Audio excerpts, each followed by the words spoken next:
அன்புள்ள பெரிய மகளே, நான் என்ன நினைத்தேனோ, என்ன பேச வேண்டும் என்று நினைத்தேனோ அது நம்முடைய பெரும் பேராசிரியர்கள் பேசியிருக்கார்கள். இது ரொம்ப கவர்ச்சியான கூடி கலகின்ற நாடக மேடையின் கோஷம் அல்ல இந்த பேச்சு. இது பெரும்பாலும் வீட்டிலே படுத்துக் கொண்டு சிந்திக்க வேண்டிய பேச்சு. இதை தமிழகத்தில் நாம் எப்படி வாழ வேண்டும் என்பதற்கு வழிகாட்டுகின்ற ஒரு துறை இது. இந்த கூட்டம் நடத்துவதற்கு முன்னால் நாங்கள் ரொம்ப பயந்து கொண்டே இருந்தோம். மழை இப்படி பயமுறுத்துகிறதே, அப்போலாம் ரொம்ப பெரிய பயம் கூட. மழை நமக்கு வருமா வராதா, கூட்டம் நடக்குமா நடக்காதா என்றெல்லாம் பயந்து கொண்டிருந்தோம். ஆனால் நான் தெளிவாக சொன்னேன், நான் இருக்கிற ஊரிலே மழையே பெய்யாது, கவலையே படாது, கூட்டம் நடத்துவது. அதை போல இன்றைக்கு கூட்டம் நடந்திருக்கிறது. அவர் பேசுகிற பொழுது கடைசியிலே ஒன்று சொன்னார், தமிழர்கள் அது உண்மையும் கூட. நம்ம எல்லாம் ஒன்றாக பெரும்பாலும் நாம் பல்வேறு தொழில் செய்கின்றவர்களாக இருக்கலாம். எங்களை போன்றவர் ஆசிரியர்கள், மற்ற தொழில் செய்கிறவர்கள், விவசாயிகள், மீனவர்கள் இருந்தால் கூட அத்தனை பேரையும் ஒன்றாக இணைக்கக்கூடிய மிகப்பெரிய ஒரு சாதம் நம்முடைய மொழி, தாய்மொழி. அவன் முஸ்லீமாக இருக்கலாம், கிறிஸ்துவனாக இருக்கலாம், இந்துவாக இருக்கலாம், பௌத்தனாக இருக்கலாம், சீக்கியனாக இருக்கலாம். அத்தனை பேரையும் ஒன்றாக இணைக்கக்கூடிய ஒரு பெரிய கயிறு நம்ம முருகு சுந்தரம் சொல்வார். திங்கள்சை தமிழகத்தில் தென்னாப்பிரிக்க நாட்டில் மற்றும் எங்கு வாழ்கின்ற போதும் என் தமிழ் குலத்தை சேர்க்கும் சங்கிலி தமிழே என்று சாற்றுவாய். நம்முடைய தாய்மார்கள் கழுத்திலே மாலை போட்டிருப்பார்கள். அதில் முத்து மாலை அல்லது தங்க மாலை எதுவாக இருந்தாலும் அதை கோத்து வைப்பதற்குரிய சரடு ஒன்று, கயிறு ஒன்று, தாலியாக இருந்தால் கூட அந்த தாலியை பிடித்து வைக்கக்கூடிய கயிறு. அந்த கயிறு தான் அந்த தாலியை தாங்கிக் கொண்டிருக்கிறது. அந்த கயிறு இல்லை என்றால் தாலி விழுந்து, அந்த கயிறு இல்லை என்றால் மணி விழுந்து, அந்த கயிறு இல்லை என்றால் முத்து சிதறி. நாம் சிதறாமல் இருப்பதற்குரிய ஒரே சக்தி அந்த தமிழ் தான். அந்த தமிழை நாம் காப்பாற்றி வைக்கிறோம். இருந்ததான் கண்ணதாசன் அழகா சொல்றான், தான் பெற்ற பிள்ளையும் ஏன் பெற்றோம் என்றுதான் தாயென்று மாண்டு ரொம்ப அழகா சொல்லுவான். அவன் பிறந்தானா, பிறந்த உடனே அங்க அம்மா மூஞ்சியை பார்த்துதான். மூஞ்சியை பார்த்த உடனே அந்த அம்மாவுக்கு நம்பிக்கை போடு, இது நிச்சயமா உறுப்பினாரு, இதை பெற்ற நேரம் வேற ஏதாவது ஒண்ணு பெற்றிருக்கலாமே நினைச்சு செத்தே போச்சான். எங்க அப்பா பார்த்தாரு, இவன் ஒண்ணு உருப்பிட மாதிரி இது உருப்பிடாது, இதை பெற்று பயணின்னு சொல்லிட்டு அவரு செத்து போயிட்டாங்க.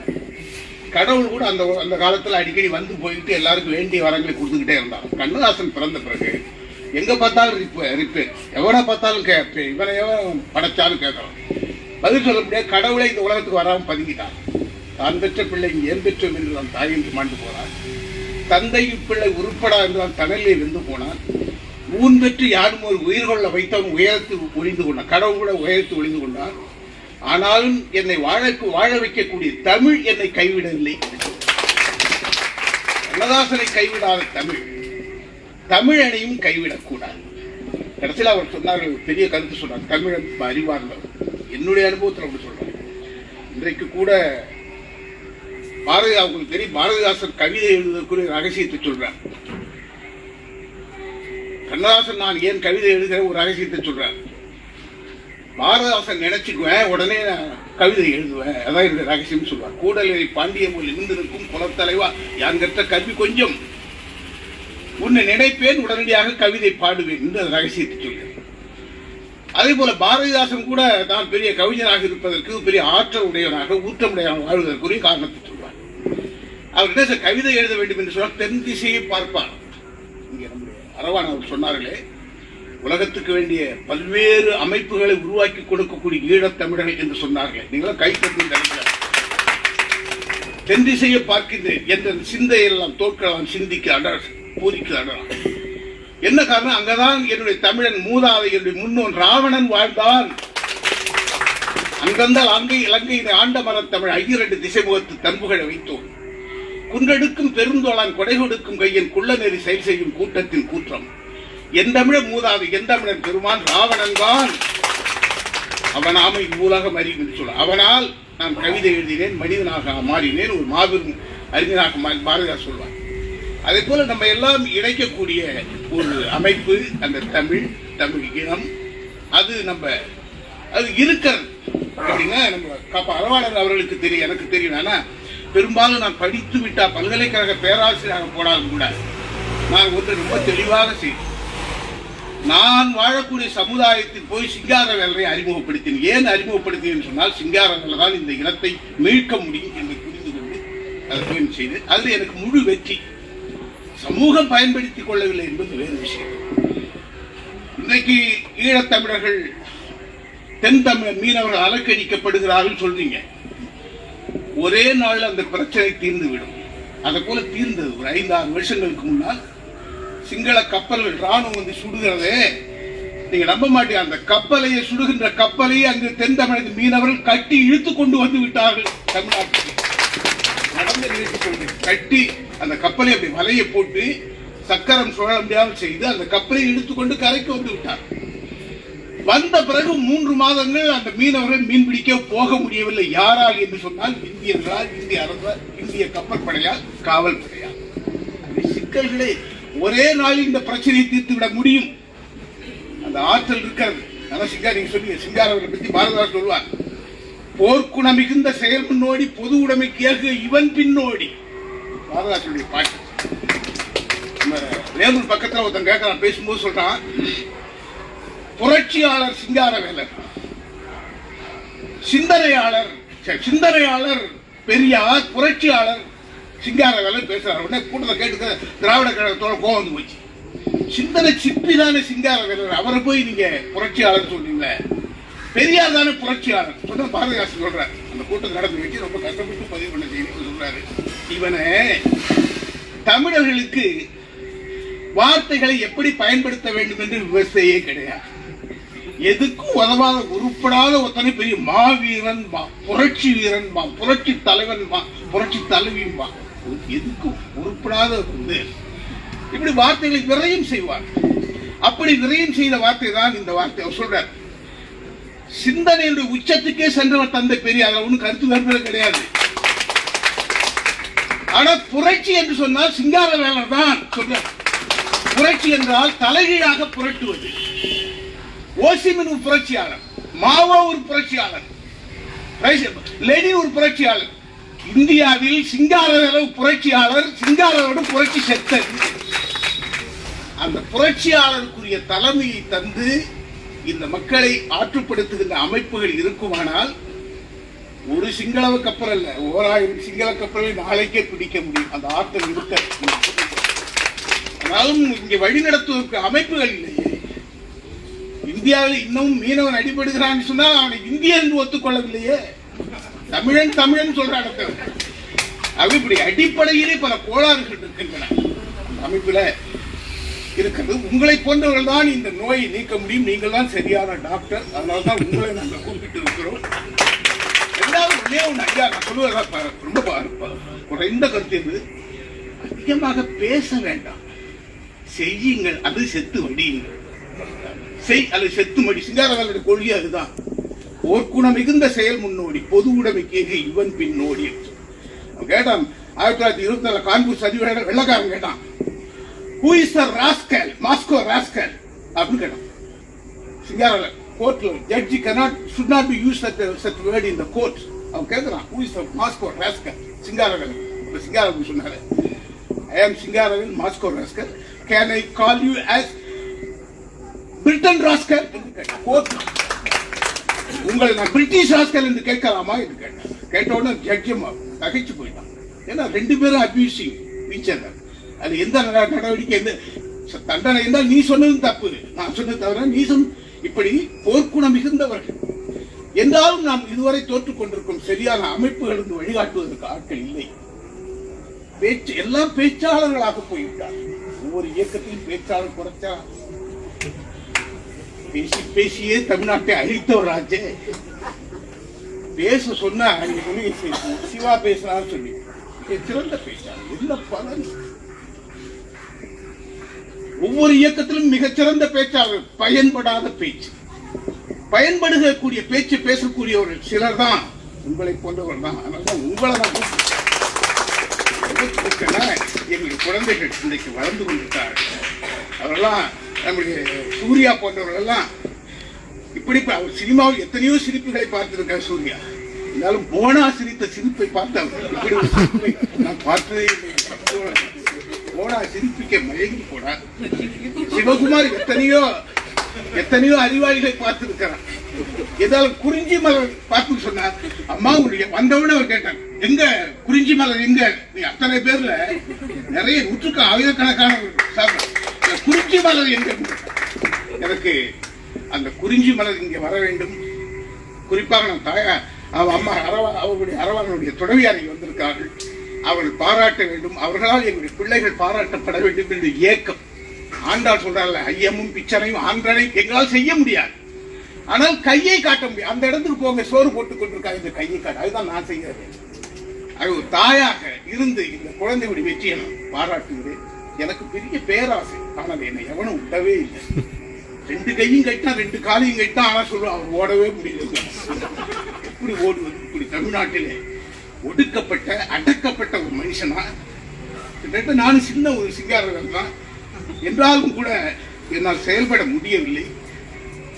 காரணம் அதான் சொன்ன, அவங்களுக்கு ஒரு வார்த்தை சொன்ன, திருமணம் ஆகிவிட்டதாக நான் சிரிக்கவில்லை என்று சொன்னேன். பல்கலைக்கழகத்தில் அவங்க வந்த பிறகு கிட்ட ஒரு 7-8 பேரை நான் அடிச்சிருக்கேன். மாநகராட்சியில் ஒரு பல்கலைக்கழகத்தில் ஒரு 5-6 தடவை பீசை எடுத்து கிழிச்சுட்டார் கையாளர். ஒரு இதோட ஒழிச்சிருக்கேன். ஐயா இனிமே எவனையும் அடிக்க மாட்டேன்னு சொன்னேன். அப்படியெல்லாம் வளர்ந்து வந்தோம். என்ன காரணம்? சரியான அறிவார்ந்த வழிகாட்டுவதற்கு ஆட்கள் இல்லை. எங்கள் சிங்காரர்களை சரியாக எடுத்துச் செல்வதற்கு ஆட்கள் இல்லை. சொன்னவர்களும் தப்பாக சொன்னார்கள். இன்னும் இந்தியாவிலே பொது உடைமை இயக்கம் அவர்தானே 1923 மேனாளை கொண்டாடி இந்திய தேசிய கொடியை, ரஷ்ய கொடியை, கம்யூனிஸ்ட கொடியை நாட்டிய இந்தியாவில் நீங்க போய் பார்க்க திருவல்லிக்கேணி பார்த்தால் திலக திட்டத்தில் எவனுடைய பெயர்களே இருக்கிறாங்க. அயோக்கிய திருட்டு பசங்க பெயர்லாம் இருக்கிறது. ஒரு திருடன் அவன் எழுதுனான். அதாவது ஹிந்துல ஒரு விளம்பரம், கஸ்தூரியை ஒருத்தன் அவன் விளம்பரம் கொடுத்தான். ரஷ்யாவில் இருக்கக்கூடிய கம்யூனிஸ்ட் செய்திகளை இங்கே சில பேர் எங்களுடைய அலுவலகத்தை பயன்படுத்திக் கொண்டு ஏமாற்றுகிறார்கள் அப்படி சொன்னான். பிறகுதான் வெள்ளக்காரன் முடிச்சுக்கிட்டான். அதன் பிறகுதான் ஒரு வழக்கு தொடுத்தான். அந்த வழக்கு தான் கான்பூர் சதி வழக்கு என்பது. இப்படி எழுதினவன் யாரு? கஸ்தூரி ஐயங்கார். அவன் தான் இந்தியாவில் மிகச்சிறந்த தியாகி என்று இன்னைக்கு போற்றப்படுது. அவருடைய பேர் இருக்கு அந்த கல்வெட்டில. சிங்காருடைய பேர் இல்லை. ஏன் இல்லை? கேட்காமல் உறவு கெட்டது, சொல்லாமல் உறவு கெட்டது, சொல்லாமல் உறவு கெட்டது, கேட்காமல் கடன் கெட்டது. ஆகவே அப்படி கேட்கின்ற சமூகம் இந்த சமுதாயம் மாற வேண்டும் என்று சொன்னால் அரவாணன் போன்றவர்கள் வந்துதான் அதை செய்ய வேண்டும் என்பதற்காகத்தான் அரவான் இந்த செய்தி சொல்லுவதெல்லாம் உணர்வு ஏற்படுத்திய போல நம்முடைய தாயார் அவர்கள் அரவான் துணைவியார் வந்திருக்கிறார்கள். இப்போ நம்முடைய குழந்தைகளுக்கு அவர் கையாலேயே ஏன்னா இந்த குழந்தைகள்லாம் 2,50,000 பரிசு பெற்ற குழந்தைகள். இன்னும் கொஞ்சம் 12 லட்சம் இன்னும் கொஞ்சம் சுதாரிச்சுன்னா 1 கோடியே அந்த 2 பேருமே பெற்றிருப்பார்கள். என்னமோ அந்த நேரம் பார்த்து அப்படி தவறி போனார்கள். என்றாலும் அவர்கள் இந்த இருவருக்குமே சிறந்த இதழ்காலம் இருக்கிறது. ஆனால் அவருக்கு நான் கேட்டுக்கொள்வதெல்லாம், எங்கள் சமுதாயத்தில் நாங்கள் தோற்று போனதுக்கு காரணம் மீனவ சமுதாயத்தை பெயரை சொல்லி படித்த மறுநாளை வேலைக்கு சென்ற பொழுது அடுத்த நாளே அந்த சமுதாயத்தை மறந்தார். எனக்கு சஞ்சீவி என்னை பாராட்டியதற்கு காரணமே ஒரு பெருமை. தமிழன் பெரும்பாலும் ஒத்தனை காட்டி சொல்ல வேடிக்கையா சொல்லுவேன். ஒரே ஒரு தமிழன் இருந்தா கூட புறம் பேசுவான் தெரியுவான்னு சொல்லுவாரு. அது எப்படி சார் கேட்டா சொல்லுவாரு, 3 தமிழ் உட்கார்ந்து இருக்கும்போது இப்ப 2 தமிழன் ஒருத்தனை பத்தி பேசுவான். யாருன்னா அங்க 3 பேர் உட்கார்ந்து ஒருத்தன் போன பாருங்க அவனா பேசுவான். போறாம பெரிய இதுவரைக்கும் 3 பேர் உட்காந்து பேசிட்டு இருந்திருக்கும். இருந்தாலும் இந்த போராட பத்தில பெரிய கொஞ்ச நாள் வெள்ளை சட்டெல்லாம் போடுறாங்க. பெரிய வெள்ளை சட்டை, பெரிய தூய்மையானவர் காட்டுறாங்க. போட சட்டைக்கெல்லாம் விளக்கம் சொல்லிட்டு இருப்பான். இப்ப 2 பேர்ல ஒருத்தன் வைத்து போறாங்க. 2 பேர்ல ஒருத்தன் தானே உட்காந்துருப்பான். ஒருத்தன் எப்படி பேசுவானா அப்பயும் பேசுவான்னு சொல்றேன். எப்படின்னா, நான் போயிட்டு வர்றேங்க, ரொம்ப சந்தோஷம், போயிட்டு வாங்கன்னு சொல்லிட்டு அந்தாண்ட பொண்ணு குறை பேசுவான்னு தமிழ். அதே போல இந்த சமுதாயத்துக்கு கூட பிறந்த இந்த குணம், இதை ஒழிப்பது என்பது நல்ல மருத்துவம் தான் செய்ய முடியும். உங்களை போன்ற மருத்துவம் செய்யும். கொஞ்சம் காரணம், இதெல்லாம் நிறைய சம்பாதிச்சீங்க, எல்லாம் செஞ்சீங்க, கொஞ்சம் ஜெயிலுக்கும் போங்க. யார் செய்வாங்க?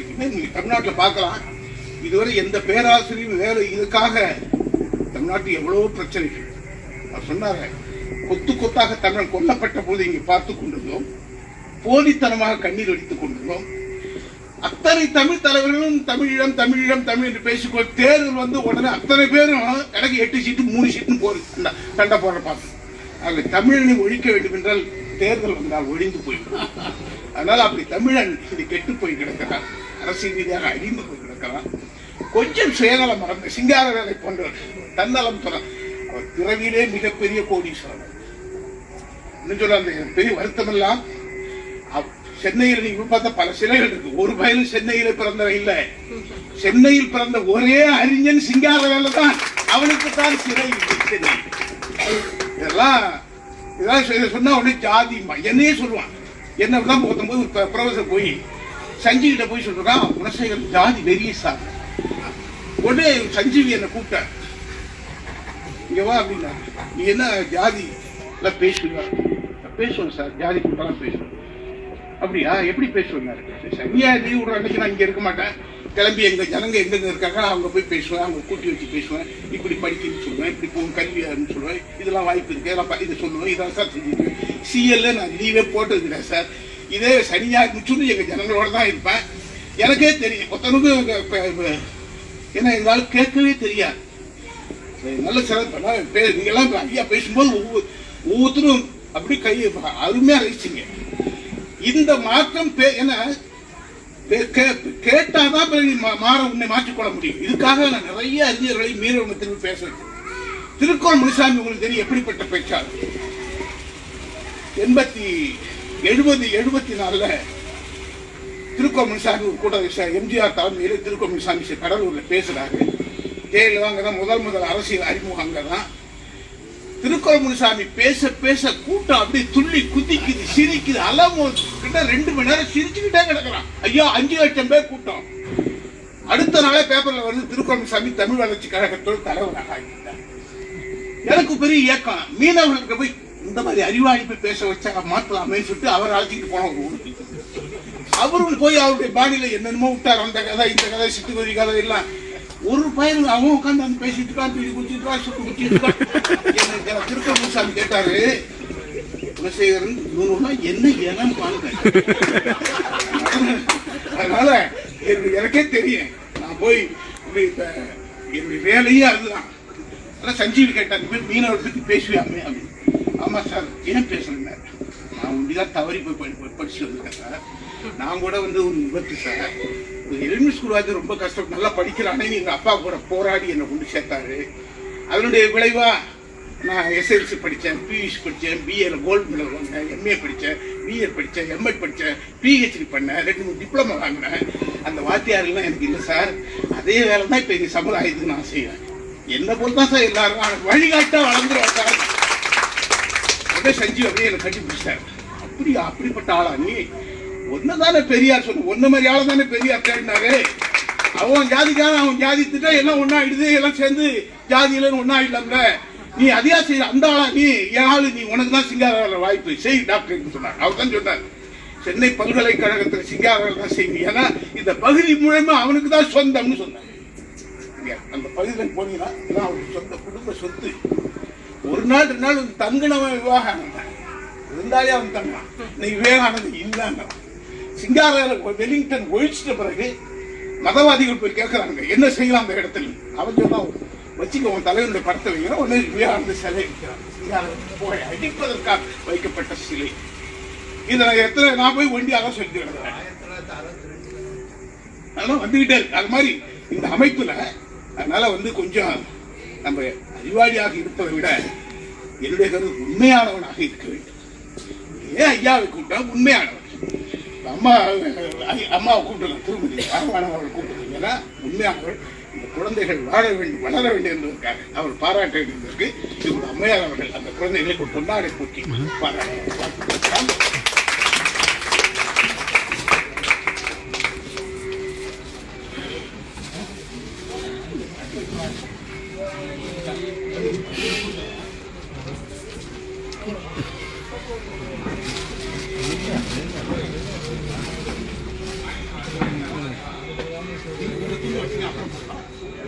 ஆமா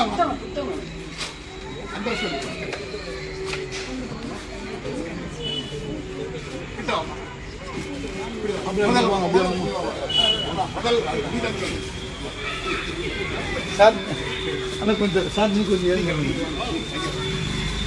அது ஃபுல்லாக இருக்கு அம்மா நல்லா நல்லா கை கட்டுங்க.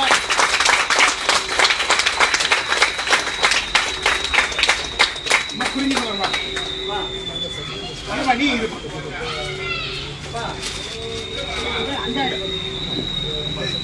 என்ன ஒரு நிமிஷம் இது மாதிரி பூச்சி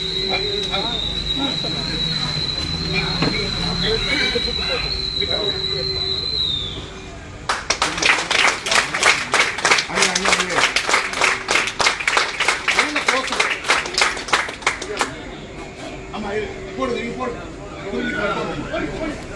போடு போடு எல்லாம் போடு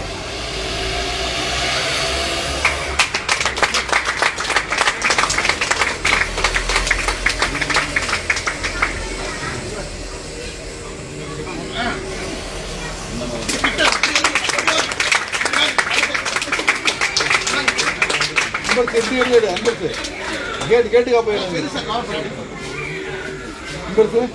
கேட்டுக்கா போய் அப்படி இருக்கு